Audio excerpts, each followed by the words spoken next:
So Tyson Smith is a 24-year-old real estate investor that is by far one of the most consistent investors in the game. In 2020, Tyson graduated from college and made the leap of faith to dive right into real estate market with local investment firm. Unfortunately, the timing wasn't right because soon after he started, the pandemic hit. I'm sure we all felt the sting from that. So Tyson pivoted, and instead of hanging up his boots, he decided to start a wholesaling real estate business. After making hundreds of calls a day, he got 3 homes under contract, and since then, he has not looked back. So let's go ahead and fast forward to today. Tyson owns a 7-figure wholesaling business and mentors students all over the United States on how to start and scale a successful wholesaling business. Now, at the end of our webinar today, you guys are going to find more about how to get connected with Tyson. So just make sure you guys stay till the end because I'm sure he's going to hook you guys up. All right, so let's dive into today's agenda. First, I'd like everybody to get to know Tyson a little bit more. So we're going to ask him a couple questions about his career and learn more about the process and really how he became a successful investor. And then Tyson is going to deep dive into these 4 major topics. The first is how to quickly qualify a seller's motivation. The second is how to establish trust and credibility with a homeowner. The third is how to handle objections and fear of rejection. I know we're probably all scared to pick up the phone, right? He's going to teach you not to be scared. And the fourth is how to develop effective KPIs. If you don't know what KPIs are, it's key performance indicators. And last but not least, I'm going to ask my famous final question, and that will be a wrap. So go ahead and put your phones on silent. Grab a pen and paper and fasten your seatbelts because this is going to be our best webinar yet. So with further ado, I give to you the one and only Tyson Smith. What's going on, Tyson? What's going on, everybody? So good to see that all of you guys took time today to go ahead and learn something that, if you allow it to, will fundamentally change your life, okay? I'm fully prepared today to give you everything you need so that you're going to feel confident to go ahead and take that first step that will allow you to become an investor, that will allow you to buy back your freedom, allow you to have the money to do the things you enjoy doing and live the fullest life. So if you guys have something that you would really like to learn, make sure you drop a question in the Q&A tab so we can get you guys running and make sure you have the tools you need. Also, I love to see a bunch of familiar names in here. Brandon, good to see you. Shahab, what's going on? Angel, Addie, bunch of people that I know I've seen in my chat. So I'm glad you guys took the time to come to this because it's going to be amazing. We're going to get you guys rolling, all right? So like I said, make sure if you guys have a question, drop it in the Q&A tab so we can make sure that you guys have everything you need to go ahead and go crush, all right? I love that. I love that. So to start out, we all want to know, Tyson, who is Tyson Smith? And what should people know about you when it comes to your story and journey of becoming a successful real estate investor? Excellent question. So I'm going to be honest with you. Tyson Smith is a regular guy, like most of you guys watching, I assume, right? The way that it all got started, as you said, I came out of college and all I knew was I wanted to make a lot of money, but I wasn't really sure exactly how that was going to happen. Mm-hmm. I don't know if any of you guys else feel like this, but I always thought that something was going to happen where the dream job was going to land in my lap and I was going to figure it out and be able to make a bunch of money. And that's exactly how it went. Because when one door closed, when, at the other investment firm it didn't work, another one opened, which was, hey, wholesaling real estate. All of a sudden I learned of this thing where anybody without any real estate experience, cash or credit, can go in and flip houses and make tens of thousands of dollars. I was like, all right, heard enough. Sold. Sign me up. Yeah. And then turns out it's actually real, right? Because when you first see it, I'm like, what's going on here? But then I start to research a little bit and I see these people and they're driving the cars I want. They got the watches I like. They live in big houses. And I'm like, all right, this is the real deal. We got to, if they can do it, so can I. So let's give it a shot. And that's what I did. Right? We jumped into it, started taking the actions that were going to take me from where I wanted to, or from where I was to where I wanted to go. And that's exactly what we're going to get into today. Or what are those steps? How do we make it happen? And, how do we start building this up from zero to where we get where it is that we're looking to be? Beautiful. I love the motivation. I love it. So let's go ahead and let's just start this thing off. Hey, if you want us to start this off, let's put a 1 in the chat. If you guys are excited for this, come on, let's see you guys hit that chat. Let's see who's excited out there. Okay, perfect. So let's start out with seller motivation. So what are some of your strategies for identifying key indicators of a seller's motivation during the initial phone conversation? So I love this is where we're starting, because we're giving it the primary value and that's what it deserves. Why the seller wants to sell is the most important factor there is when it comes to a real estate transaction. Because here's the deal. People, oftentimes beginners, just like I was myself, are too concerned about the wrong thing. See, most beginners I see, they're worried about, hey, what kind of house am I looking for? When that's really not the primary objective. What we're looking for is a specific seller. Somebody who needs to sell their property quickly, because that's what's going to allow us to help them. Now, yes, there are things about whether the property itself is distressed and needs repairs, but that's just all icing on the cake, honestly, when it comes to the investment side. Because we need to figure out somebody who we're going to be able to help, somebody who's not going to be a good fit for the traditional way of selling their house. That's going to be the person we can help. So the way for us to uncover that is simply to ask, hey, what's got you thinking about selling the house? But here's what I'm going to tell you. Not everybody is going to open up to a stranger on the phone right away. And so I do have a couple strategies that allow us to sort of disarm them so that, you know, they got their guard down. They're like, hey, I'm not just being sold to. I'm not talking to some sleazy car salesman. And instead, open up to you, let you know, let you into their lives so they can kind of tell you what's going on so you can see if you're a good fit to even help this person. Yep. So the way I do this is first, immediately when I get on the phone with them, I'm going to ask them, hey, this property over here on 123 Main Street, is this something you'd be open to getting a cash offer on? Once they say yes, I give them a little deep dive into what the rest of the conversation is going to look like. Let them know, hey, look, that's great. Is what I'd like to do is ask you a few questions about the property. That way I can figure out if this is something I'm interested in purchasing. And if that's the case, I'll have an offer for you in the next 20, 30 minutes. Or if for some reason it's not something I'm interested in, I'll go ahead and let you know why, and you'll never hear from me again. All right? That's a little something at the end I like to toss in. Like I said, we want to disarm them, bring their guard down, let them know we're not here to sell them on anything. Once we've gotten into that, they know, okay, why is Tyson calling? It's to hopefully get a cash offer for my property. And then we let them know what the conversation is going to look like. Then at that point, I'll say to them, hey, while I get your property pulled up, will you catch me up to speed for a second? What's got you thinking about selling this house?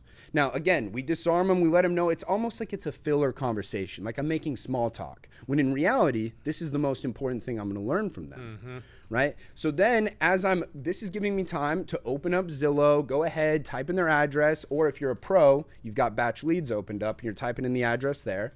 And then you can start looking at some data of the property, but most importantly, you're listening to what they're going to say, because here is where oftentimes they're just going to start dumping information on you. They're going to be like, well, Tyson, the reason I'm selling this property is my uncle actually lived here, but he was an alcoholic and he had 17 pit bulls and they actually tore up the entire property. And now I'm stuck with this thing and I'm not able to put a renter into it because there's too much repairs that need to happen and it's costing me this amount of money every single month, and right? All of a sudden we know, all right, this is somebody we're going to be able to help. They're in a bind here and we can help turn their problem into cash in their pocket.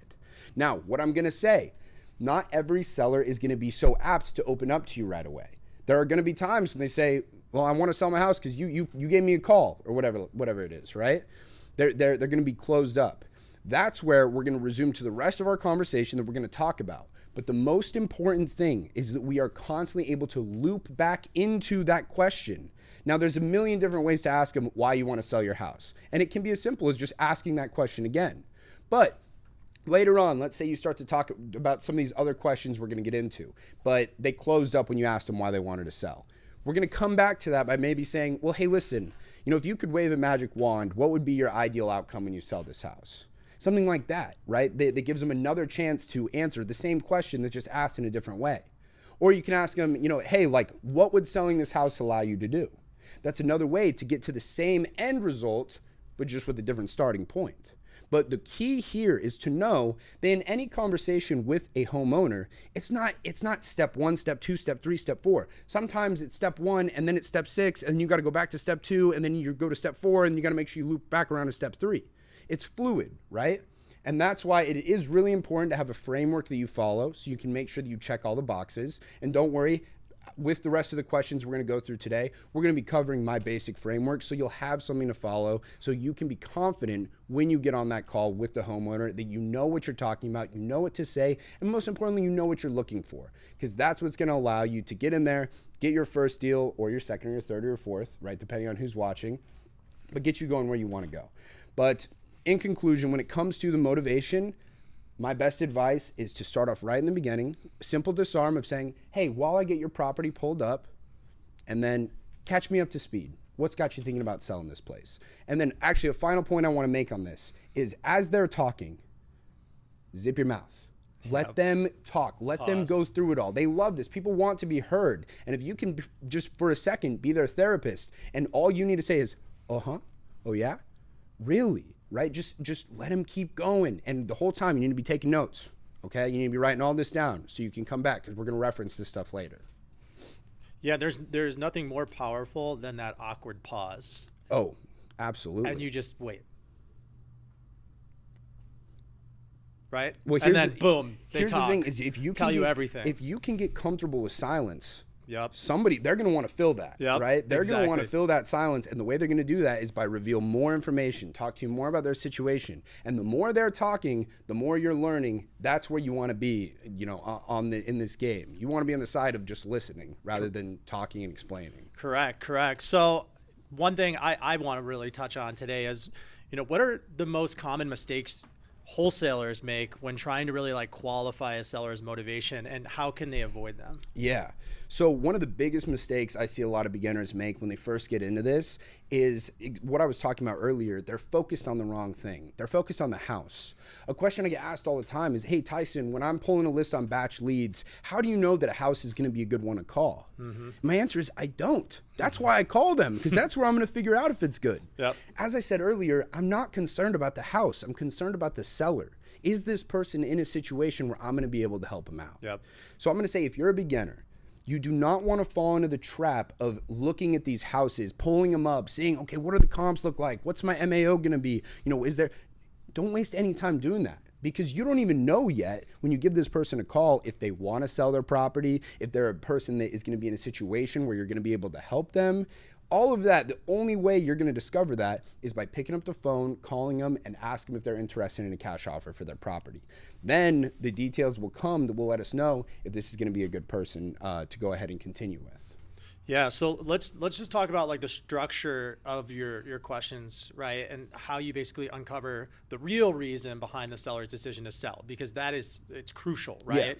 Yeah. I know you just kind of briefly talked about it, but a lot of the sellers, or majority of the time, they're very hesitant to share, right, this information, because it's really personal at the end of the day, right? So, you know, how do you basically structure those questions if they're not giving you what you need? Yeah, so as I said, first we just hit them with it off the bat, right? Hey, what's got you thinking about selling this place? And as I said, sometimes they're going to open up, they'll continue, they'll tell you what you're looking to know. Oftentimes, reserved people, they're not going to. They don't trust you yet. You just called them. They don't want to, you know, start getting into this with strangers. Especially, a lot of this is really personal stuff. Mm-hmm. So the way that you want to move from there, and my typical move, if somebody closes up, is that's when I'm going to build rapport with them by establishing my competence in this field. And the way I do that is I'll move to start talking to talk about the property. Now, this stuff I'm going to tell you guys is not the biggest thing, right? Is to be able to learn about the property. The biggest thing about this is when you're asking questions about the house is you're establishing yourself as an expert. Simply by asking the questions. Hey, I see here it's 3 bedrooms, 2 baths. Tax records are showing me that it's 1,900 square feet. The property was built in 1950, right? Hey, when was the last time that the roof was updated? When was the last time the AC was serviced? Mm-hmm. Are there any cracks in the ground, anything to suggest that the foundation might be faulty? By asking questions as simple as that, you are proving to them that, oh, he actually knows to ask these questions, even though they're nothing crazy and you don't even have to know what to do with the information to go ahead and do a deal. But it's just the simple act of asking these questions that you're proving yourself to be competent to this homeowner. Now, that's one step, because sometimes that's enough to get them over the hurdle to begin to trust you. So it's like, hey, we ask for motivation. If we don't get it, no worries. We move into the condition of the property. right? And that's where we start to run through the questions. And by the way, if you guys don't have a solid script that is allowing you guys so you guys know what questions to ask about the condition of the property, just go ahead and DM me the word contract on Instagram. And not only will I send you the exact purchase contracts I use, but also my $100,000 a month sales script that has every single one of these questions laid out directly for you guys. My Instagram is at Tyson_Smith. Don't need to do this right now. We're going to cover a lot of good information. It'll be there for you after, but don't forget to send me that DM and I'll send you guys all of that for free. Anyway, after we go through the condition, that's when we're going to come back and we're going to ask them again about about why they want to sell if we didn't get it before. We're going to come back and we're going to say, okay, so I understand this about the property, and then make a comment about it. Hey, seems like it's in great condition. Seems like it needs a lot of work, whatever. Why is it that you are looking to sell this again? Or what would selling this property allow you to do? Or in a perfect world, when you sell this property, what's that going to get you? And guess what? Maybe they don't tell you again. Yep. That's where you move into the next portion, which is we're going to uncover their timeline. Now, this does two things, because one thing, by understanding their timeline of when they want the property sold, when they want to have the money in their account, when they're going to be ready to move out, that might uncover something about why they're selling. And here's the way we're going to do this. This is something I love. One thing people love about working with me is that I'm extremely flexible with my closing timelines. I understand that, typically we look to close in 30 days. Some people love that. Other people want more time. What timeline would work best for you and your family? Now, this does two things. Number one, we are Leonardo DiCaprio in Inception, planting ideas in their brain that people love to work with us, right? Yep. One thing people love about working with us. Number two, we're going to understand their timeline. And this is two things. This is two parts, because not every single seller is going to understand this. When they want to have the property sold, aka they get paid, and number two, when they're going to be ready to move out. Now, when you ask them this question, sometimes they're going to say, well, I still need to find this other house, where I'm looking to move for my new job. Boom, we just uncovered their motivation. Or they're going to let you know, well, I need this done as soon as possible because I actually have this debt or this coming up that I need to pay for, and I need the money from the house to be able to do that. Boom, motivation. And that's where we can go and we can move the conversation back to that. Oh, what do you mean by that? Oh, okay, so this is really important to you that it's done then. What happens if it's not done by that point? That's where we just move down the motivation funnel so we understand exactly why it is that they need to sell this property and how we can help them. Oh, and then let's say that after the timeline, they still have not given you the motivation. That's where you're going to move into the last part, which is going to be the asking price. The way you're going to do this is we need to prime ourselves to be able to get the very best possible price from them as we can. That's where we're going to hit them with this. We're going to say, based on what you told me about the property, and then we're going to list off everything possibly wrong with it, right? Anything that they happen to say when we're talking about the condition of the property, whether it's, hey, the carpets need to be replaced, the kitchen has never been updated, the AC needs to be replaced, the roof has shingles missing, the windows are cracked, the landscaping hasn't been redone, the pool needs to be replastered, whatever it is, we're going to list everything off. Based on what you told me about the property, it needs X, Y, Z, whatever. What do you believe is a fair price for the property in its current condition? Now, they're going to hit you with a number, but this is a two-part question. This is a 1-2 punch, okay? The one is the jab. We're just finding them. So then they hit you with a price. They say, well, based on the property in its current condition, I'm going to need $100,000 for it. We're not done yet. This is where we come across. This is the knockout punch. We hit them with the, okay, well, if we were to pay all the closing costs, there were no realtor fees, and we bought the property entirely as is, so you didn't have to worry about making any repairs, cleaning anything out. All you had to do was take your belongings that you would like, take them out, and you can leave everything else there and we'll deal with it. What's the best price you could do? Now, very important here. Notice I say, what is the best price you could do? If you say, is that the best price you could do? That's a yes or no question. It's very easy for them to say, yes, that's the best price I could do. So you say, what is the best price you could do? Now we force them to say a number, and I'm telling you, 9 times out of 10, they're going to drop their price $10,000, $15,000, $20,000, and oftentimes that's enough for us to get it under our MAO and allow us to go make an assignment fee. Now, from asking the question about price, that's where we can also still lead into motivation if we need to. Hey, what is that price going to allow you to do? How much do you currently owe on your mortgage? Okay, so if you get this, so if you owe 80 and you're asking 100, that allows you to walk away with $20,000. What are you going to use that money for? Questions like that can rope them back into motivation if we still haven't found it. Beautiful, beautiful. So yeah, so how to establish trust and credibility with a homeowner? I mean, those are a bunch of great questions. Now, what I would like to know, because you're pretty big on social media, and if you're not following Tyson, I would. But how important is the role of personal branding and online presence in building credibility with a potential seller? I mean, look, I'm not going to say that it's a must-have. There are plenty of guys and gals that are killing it in this game that don't even have Instagram accounts or anything like that. But the one thing I can say is, you know, there especially is an element of distrust. Especially, look, I'm buying your house over the phone. All you know me from is a cold call. There can be a time when they're like, hey, how do I know that this is real or anything like that? At which point I just say, hey, go to Google right now and search Tyson Smith. Yep. Like, what comes up? Oh, it's me buying houses on the internet. Like, you can see there it is. You can do this. Now, look, I'm not going to say at all that that's required or anything like that. But it is a nice little ace in the hole to have sometimes. There you go. Yeah. There you go. Credibility online. So now, what are some of the effective ways to demonstrate your expertise and reliability to homeowners who are very skeptical of working with wholesalers? Yeah, so this is going to be sort of two things. The first is, I'm going to say, as I mentioned earlier, establishing your competence of just knowing about the real estate, meaning you ask the right questions about the condition. And again, I have a script that has all of the exact questions I ask exactly as I ask them. You guys can get for free. Just DM me contract on Instagram. At Tyson_Smith. And so just by knowing to ask these questions and also by phrasing certain questions the way we talked about, hey, one thing people love about working with me, things like that, you're gonna just come across as you're fixing the deck to show that you're, you know, competent and you know what you're doing. Now, that's the kind of the first part. That's the easy part, right? That's really easy to do. The second part comes with time. You know, I have made, you know, I can't even tell you how many thousands of calls. So many times have I done this. And when I first started out, I wasn't, you know, Mr. Confident. I'm stumbling over my words. I'm saying the wrong things. I'm getting completely lost. And there's huge moments of silences where I'm trying to figure out what to say next on my scripts.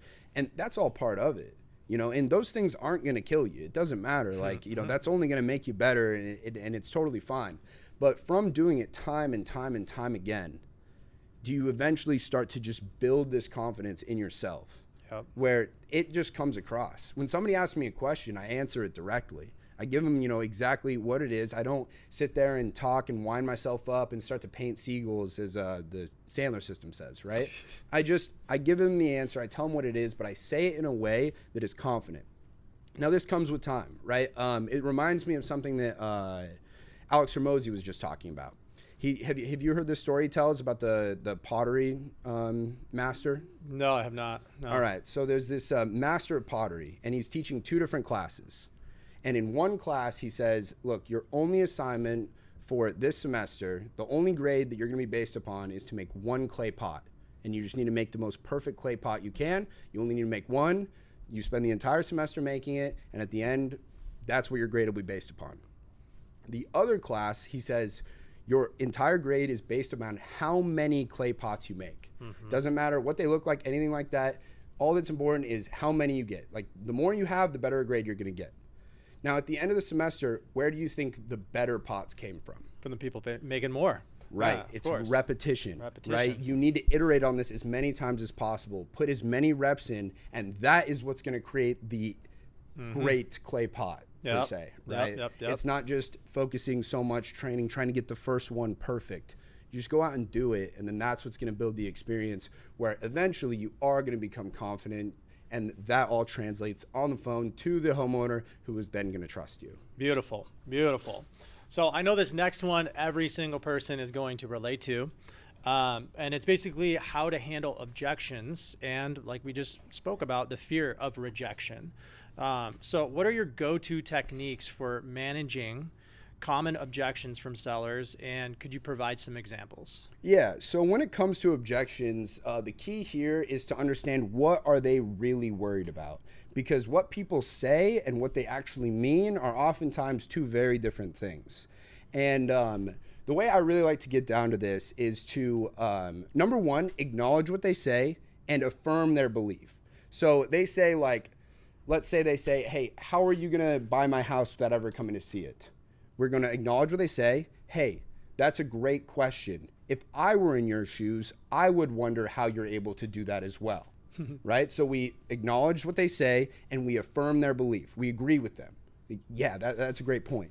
And then that's where it comes in if we just tell them the truth.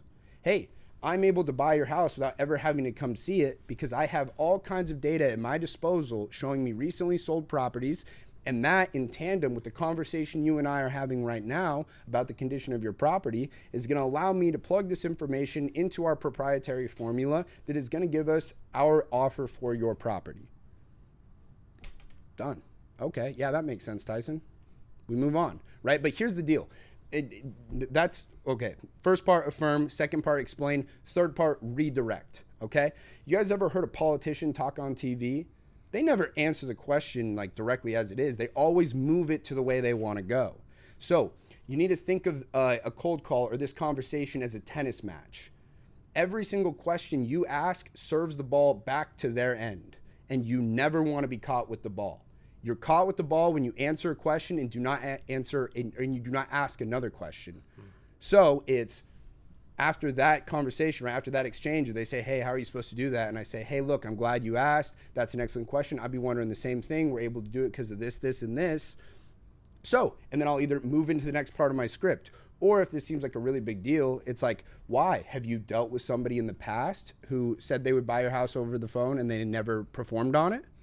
Whatever, we're just moving the conversation back to them so we can either learn more about the question, which in that situation, I would want to. I'd want to learn more about why they're asking this because maybe they've had a bad experience in the past, and I can totally use that to just parlay into my own offer and make it better because I'll know what their concerns are and I can fix them on the back end. Or just redirect it to the next place, which is where we go to the next place in the script, right? Whether it's we move to, okay, hey, and based on what you told me about the property needs this and this, what's your asking price? Or, hey, one thing people love about working with me is that, you know, we're flexible on our closing timelines, or whatever section we need to move it to. But the point is we keep the conversation running. We don't drop the ball. We make sure we serve it back because we don't want any points scored on us. I dig it. I dig it. So fear of rejection. Okay, is a significant hurdle for many out there, right? Yeah. So what advice do you have for basically overcoming this fear and staying resilient in the face of no's, right? Like you're about to get on the phone, somebody's just, you just started, Yeah. You're about to get on the phone, but you're like, I don't want to hear a no, or I don't want to dial right now because of this fear of rejection. Yeah. So, and look, I totally sympathize with this. I understand where you're coming from. If you're new to this game and you're right now tasked with having to call somebody who's a complete stranger that you don't know at all, you don't know if you have anything in common with them, and you got to talk about a very sensitive subject such as buying their house, it can be scary. And I totally get that. So here are two frameworks that were really helpful for me when I got started that allowed me to get over the fear. The first thing was I realized that my current pain of being broke was way worse than whatever pain anybody could inflict to me over the phone. The worst that somebody could do is call me a mean name and then hang up the phone. Whereas that's the worst that would happen is if I did make the call. Where the worst that would happen if I didn't was I would stay broke and I would never achieve the life that I was looking for. To me, the pain of that was way worse than if somebody said something mean to me. Yep. And next, I realized that cold calling is making an asymmetrical bet on yourself. What I mean by that is the worst thing that happens, from making a cold call, the worst thing that can happen is they call you a mean name. But the best thing that can happen is you make $100,000 or more. Yeah, I'm going to take that bet, okay? Because I don't really care if you call me a mean name anymore because I have the chance to make $100,000. Now, not every single call is going to be that, but here's where my second framework rolls in. Every single cold call, I treat it as though it is a free spin on a roulette board. Now, I'm in a casino, and the roulette board is filled with the tiny slivers. And most of those slivers say no, or they say F you, or quit calling me. But hidden amongst all those no's and FUs and quit calling me are also a sliver that says $10,000. Another one, $20,000. Another one, $50,000, and so on. And the catch is that I can spin this as many times as I want for free. So guess what I'm going to do? Because I know that if me and you and us and you in the audience were sitting at a roulette board of such a nature that we're absolutely free to spin it, you would never be able to get us off the chair. But guess what? Cold calling is the exact same thing. It is pretty much free to make that call every single time you do. And worst case scenario, oh well, you spin again. Best case scenario, you just hit yourself on a sliver that is going to make you tens of thousands of dollars. Whew, I love that. I have never heard that one before. That is play the casino, right? Mm-hmm. I love that. So let's resonate with everybody, right? So when you started, okay, when you just begun, can you discuss a time when you faced a particular tough objection and how you navigated it successfully to a sale? When I first started, I mean, the tough objections, I didn't know what to say. I just kind of would be like, I don't know, you know, and that would happen. And oftentimes would lead to a hung up phone or whatever. But is what I can say is that in the beginning, the best thing for you to do is if you are asked a question that you don't know the answer to, is be honest, say, exactly like we talked about, we're going to affirm, that's a great question. I would totally ask it the same thing. And then we tell them the truth. I don't know. And here's what I'm going to do.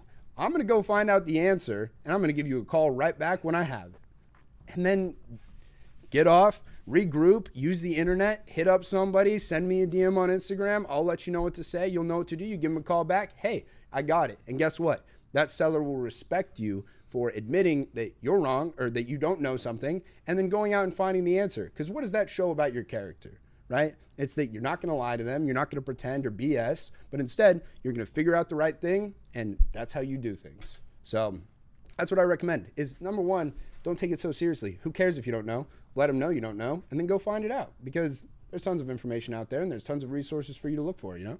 So it's no big deal. You just keep moving. Beautiful. Beautiful, beautiful. I love how nonchalant, you are about it. And you got to be that way at the end of the day, right? Spin that roulette wheel. Mm-hmm. So let's dive. We're going to dive into next KPIs, because this is key. If you guys don't know what a KPI is, it's a key performance indicator, and everybody should be monitoring them within their business, especially if they're calling or if they have people that are calling, okay? So for a real estate wholesaling business, right, which KPIs do you really consider most crucial for monitoring your success?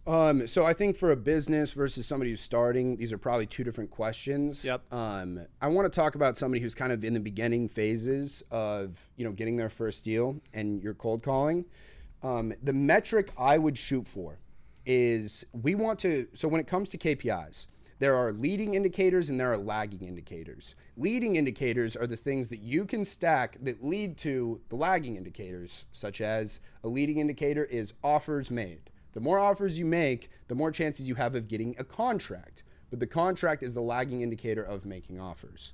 Now, here's the deal. You do not want to base your KPIs based off of lagging indicators, because those contain elements that are outside of your control. For me, I like to focus on KPIs that are 100% in my control. That only I am the differentiating factor. It's whether or not I do the work, whether I do the action.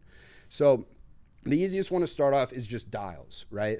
But it's kind of a bad metric. So what I want you to focus on is leads. A lead is somebody who says, yes, I'd be interested in a cash offer.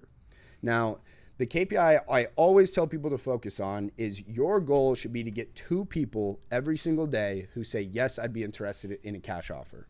Where that conversation goes after that is irrelevant to me in this KPI. As long as you have somebody who says, yes, I'd be interested in getting a cash offer, that's a lead, and you should focus on getting 2 of those a day, okay?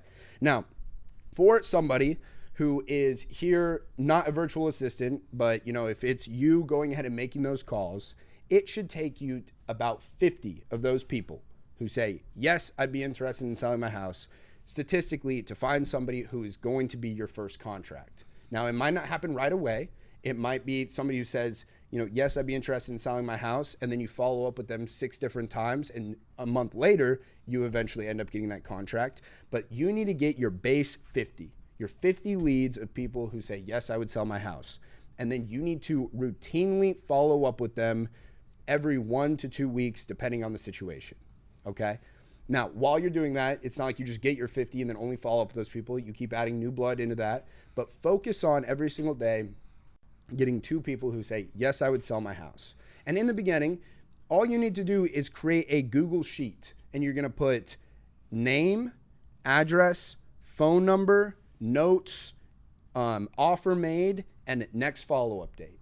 And that's the information you're going to track. And any single time that you are cold calling somebody, you're on batch dialer, their name pops up, you say, hey, my name is Tyson. I was calling to see if you might be interested in getting a cash offer for your property over on blah, blah, blah street. And they say, yes, I'd be interested. Immediately, boom, you throw up the Google sheet, type in their name, type in their phone number, type in their address, and then it's boom, next to our next question, which is, hey, while I'm getting your property pulled up, go ahead and catch me up to speed. What's catching you about selling this place?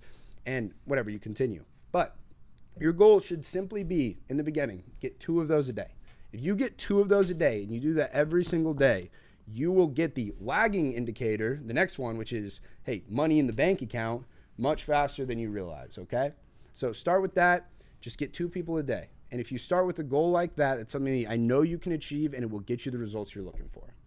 I love it. I love it. So now with these KPIs, right, you want to review them, but as you grow, you need to adjust them, right? I believe somebody in the chat said something about maybe like virtual assistants, which are people overseas that you can pay, and they will help you immensely. But let's just say, like, as you review your KPIs, how often do you review them? Okay, Is it like every Monday? Is it every Friday? Is it every month? Is it quarterly? And can you just give us like a scenario where you basically changed your KPI, which led to improvement of your performance? Yeah, so when it comes to reviewing KPIs, that's something you want to do as often as possible. Yep. For me, especially in the beginning, it was something I hated doing. I thought it was really boring.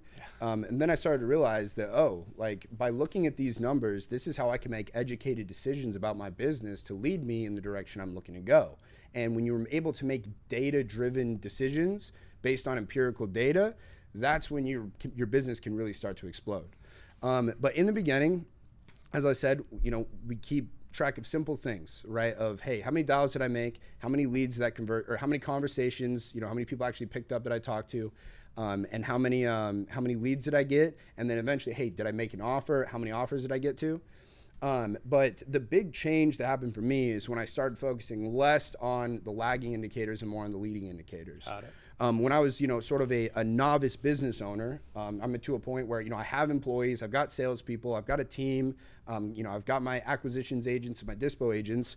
All my KPIs were focused around the lagging indicators, right? It was, hey, my acquisitions people, I wanted them to get 2 contracts a week each. Like that was my thing. I said, if you get 2 contracts a week, we're good. And my dispo agent, you need to sell 1 deal a week. That's what needs to happen.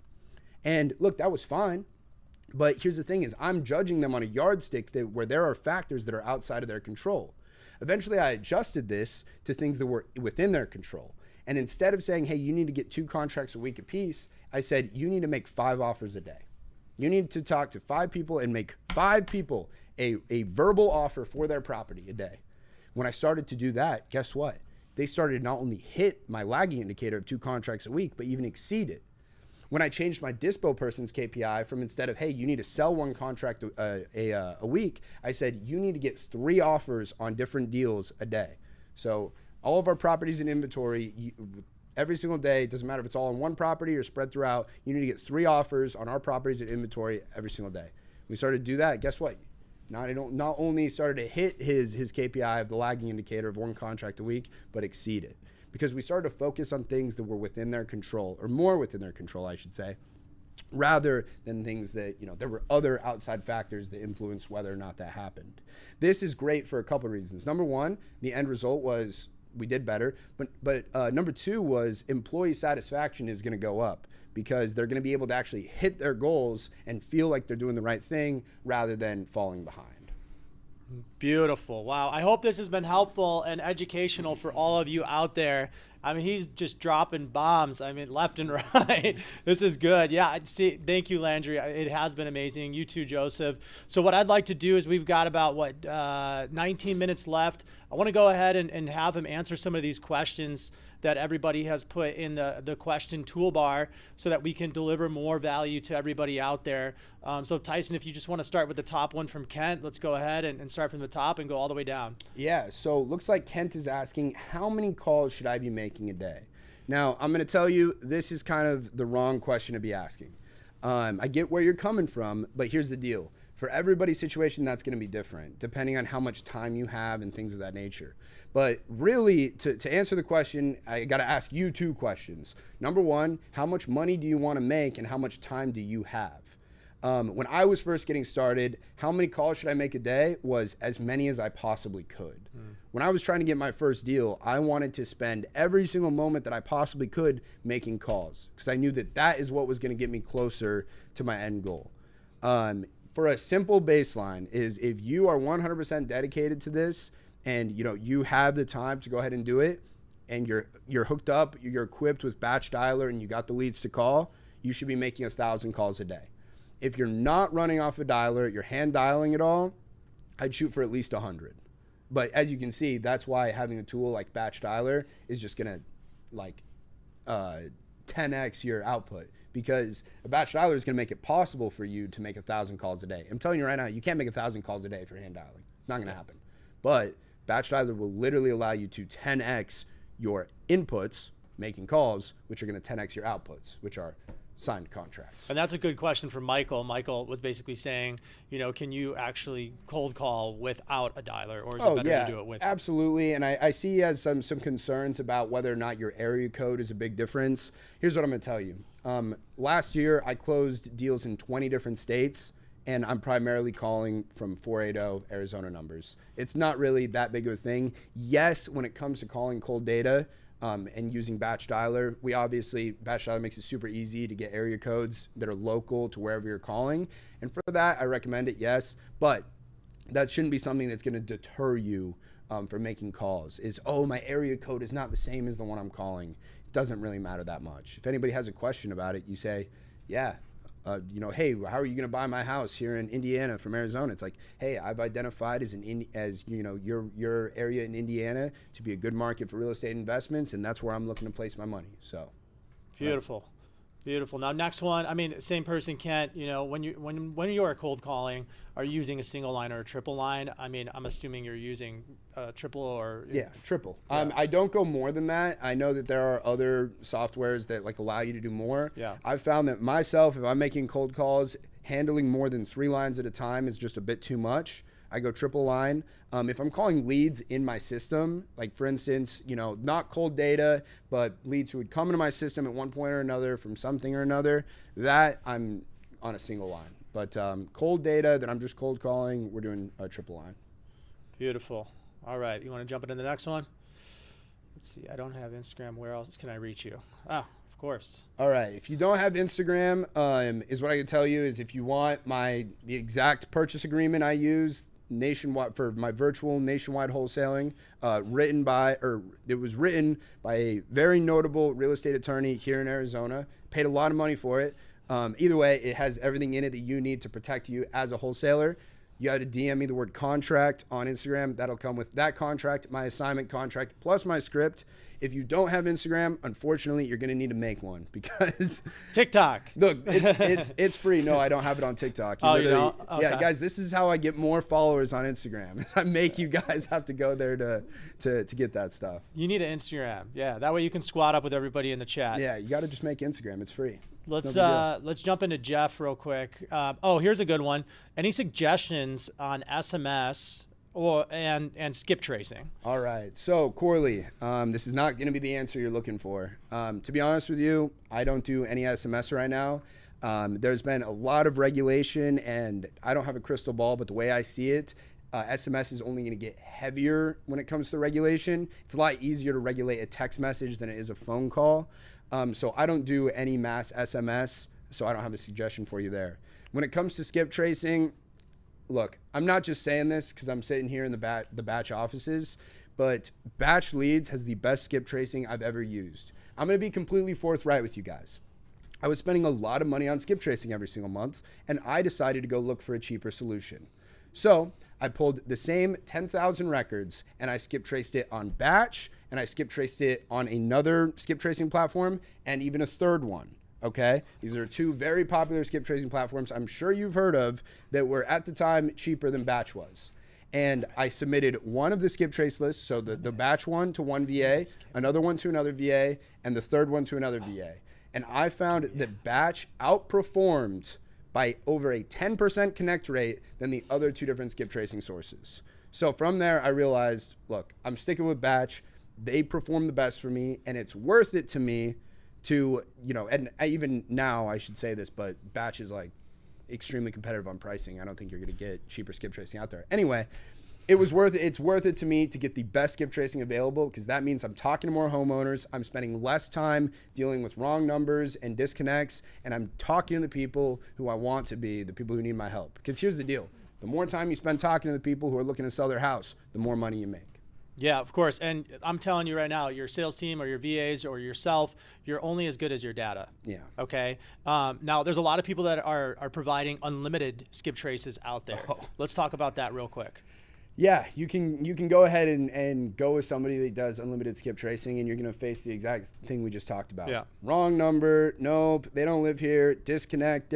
No. I mean, look, you can go on, you know, fast people search, true people search, and well, sometimes you get the right person. Sure. But you also have to call 10 different numbers. Very likely that it's their old number or something like this. You're going to be wasting a lot of your time. Is it possible? Sure. For me, look, I want to get to the cheese as fast as possible. So as you said, data is king. I want to use the best data. So what's the best list to call? No such thing as the best list, I'll be honest with you. So I get that question a lot is, hey, what's your favorite filter on batch leads? And it's all of them.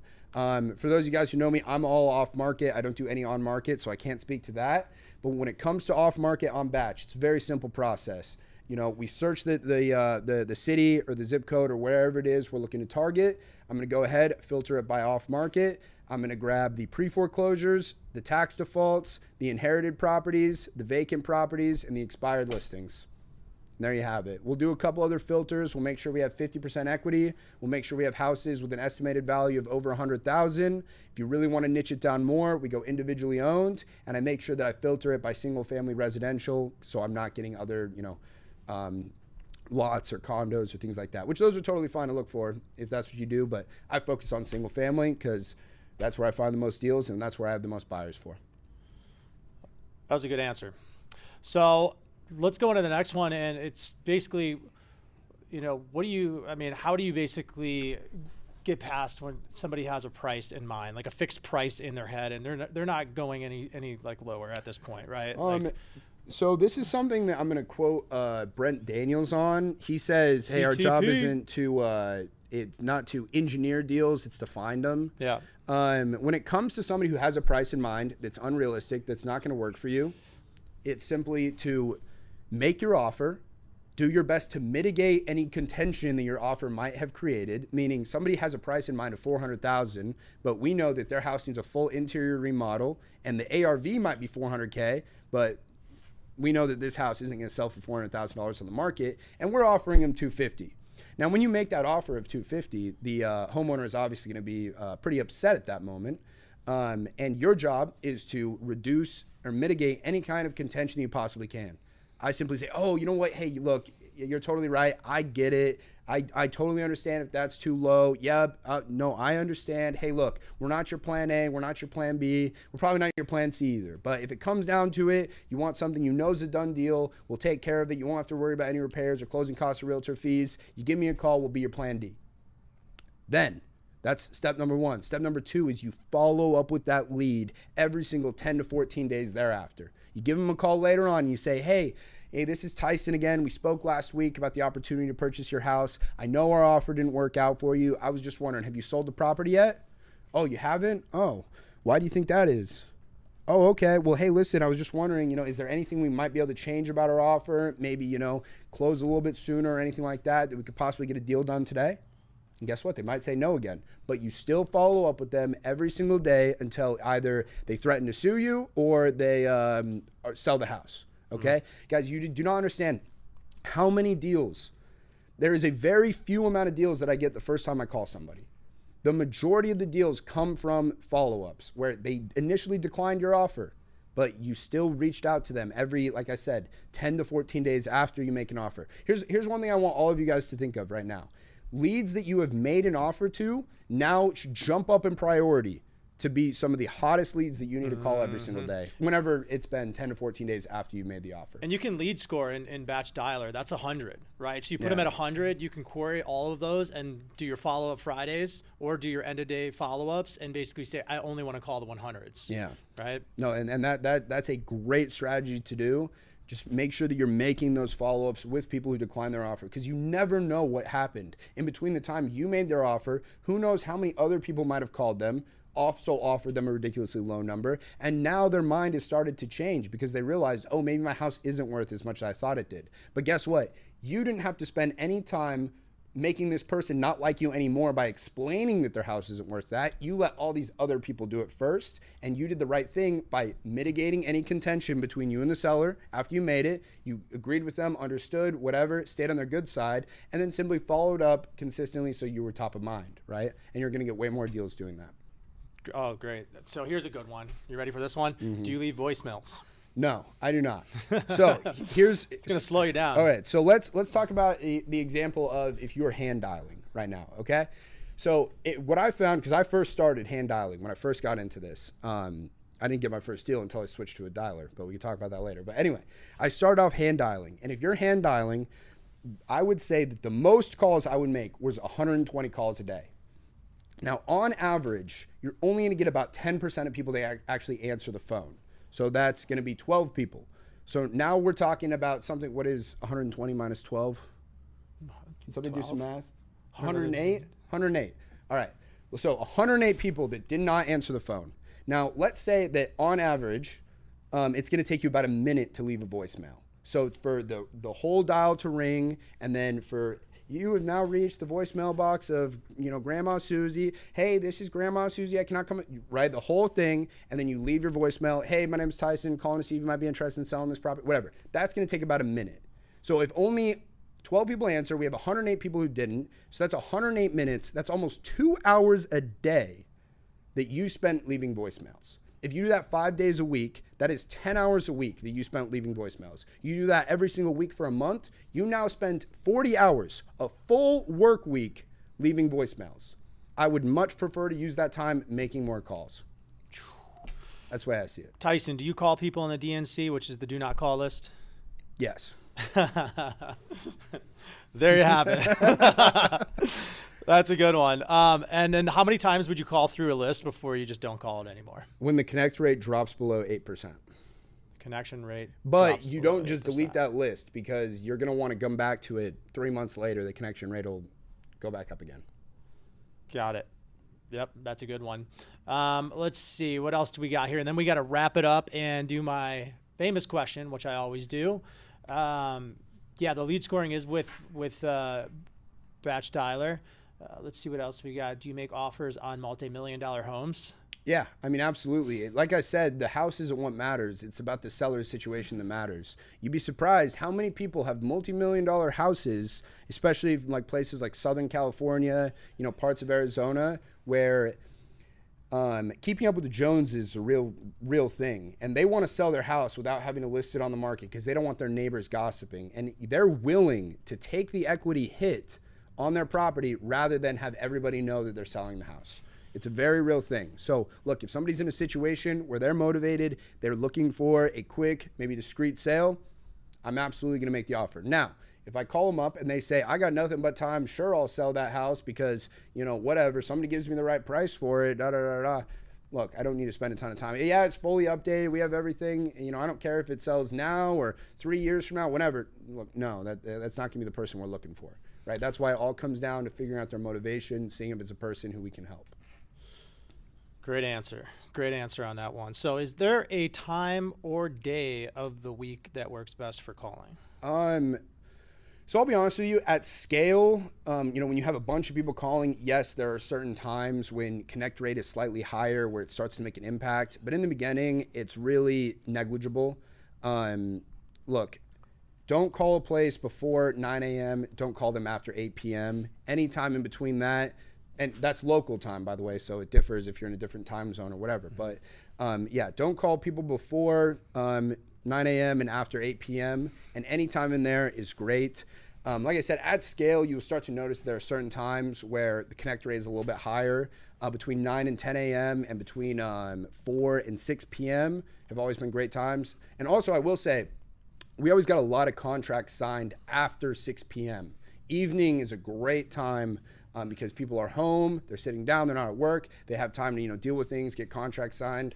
But just to be really real with you, it's not something you should focus on. Make sure you're not calling people too early, too late, and that you're making calls when you can, and you'll be good to go. Beautiful. Well, I appreciate that. For all the other questions out there, just go on Tyson's Instagram and reach out to him that way. What's your Instagram again? Yeah, at Tyson, Tyson_Smith. And what do you DM you in order to get some of those free giveaways? Yeah, so check this out, guys. Look, when I first got started in wholesaling, I paid $2,000. That was my entire COVID stimmy check for a wholesaling course. Now, what that course gave me was a purchase contract, an assignment contract, a formula for getting your MAO, and a script. Now, I don't believe that you should have to pay $2,000 to get in this industry. So if you guys are looking for a starter pack, giving you everything you guys need to go ahead and get running, go to my Instagram, DM me first the word contract, and I'm going to send you my exact purchase agreement that I use nationwide, my assignment agreement that I use for every single deal, and I'm even going to throw in my $100,000 a month sales script that has all the questions that we just talked about earlier and more, showing you exactly the exact process. Guys, to this day, when I'm making calls, I've got that script pulled up and I'm just reading off of it. In addition to that, if you guys want the exact calculator I use to analyze deals, so I know exactly what my MAO is, I'm able to estimate my repair costs and everything like that, DM me the word calculator.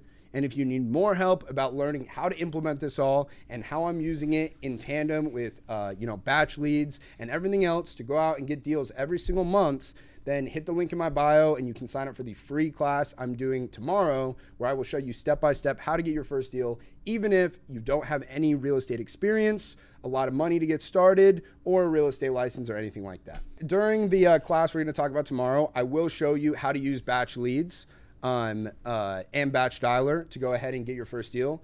And for that, you can actually use code Tyson. That's TYSON in all caps, and that'll actually get you 50% off your first month of either batch service product. And so, look, you're going to want to use that because that's going to be the difference. It's going to allow you to get that first deal so much quicker. So my final famous question that I always ask, all right? And then we're going to wrap this up. Thank everybody out there for being, a part of our community and staying behind. I mean, we got over 200 something people on here, which is huge. We're also going to send this out too, so you'll be able to get this recording and go through it again and definitely connect with Tyson. So we just want to say from the bottom of our heart, thank you to everybody out there. So if you were to leave one piece of advice behind, Tyson, for all the entrepreneurs out there, what words of advice would you leave? All right. So this is a quote. I'm not sure if it's from Confucius or Henry Ford. It's attributed to both people, and I haven't done enough research to figure out who actually said it. But it goes like, the man who says I can and the man who says I can't are both usually right. What I want you guys to think about is the mindset of going into this. Everybody, wholesaling real estate levels the playing field for everybody. It doesn't matter if you have a professional education, if you have a lot of money to get started with, if you have a real estate license, what you've done in your past or what you want to do. If you have the work ethic to get on the phone and make some calls, this can work for you. It's just a simple matter of deciding that it will and choosing not to give up the first time that somebody says no. Go out there, start doing the things that are going to make you money. And I can tell you right now, that is talking to people who want to sell their house. If you do that and you talk to 2 people a day, who say that, yes, I'd be interested in a cash offer, your life will dramatically change over the next 90 days. And when you do, send me a DM on Instagram and let me know so I can get stoked with you. Beautiful. Well, thank you once again. And like our CEO, Jesse would say, let's get it.